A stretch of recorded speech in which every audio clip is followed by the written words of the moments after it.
இன்னைக்கு உடம்புக்கு ஆரோக்கியமான அரைக்கீரை கடையல் எப்படி செய்கிறதுன்னு பார்க்கலாம். ஃபர்ஸ்ட் டைம் நம்ம சேனலை பார்க்குறவங்க சப்ஸ்கிரைப் பண்ணிட்டு பாருங்கள்.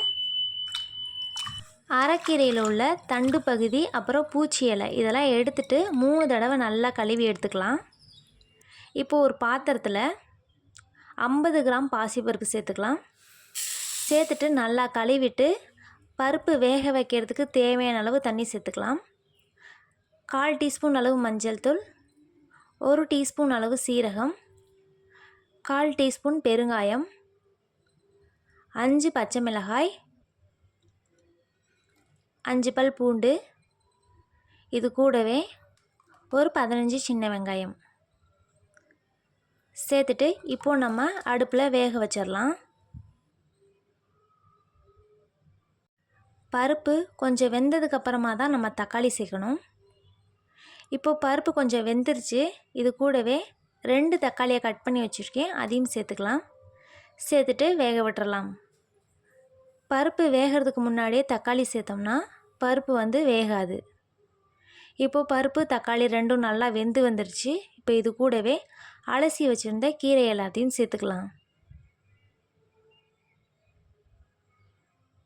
கீரையை என்றைக்குமே மூடி போட்டு வேக வைக்கக்கூடாது. இப்போ கீரையை சேர்த்துட்டு 2 கிளறி விட்டுருங்க.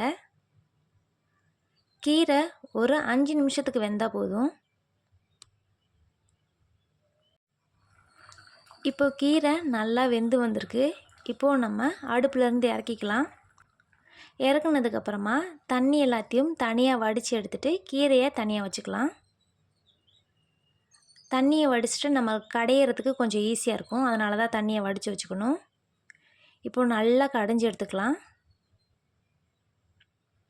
கடைஞ்சதுக்கப்புறமா நம்ம தனியாக எடுத்து வச்சுருந்தோம் இல்லையா, அந்த தண்ணியை சேர்த்துக்கலாம்.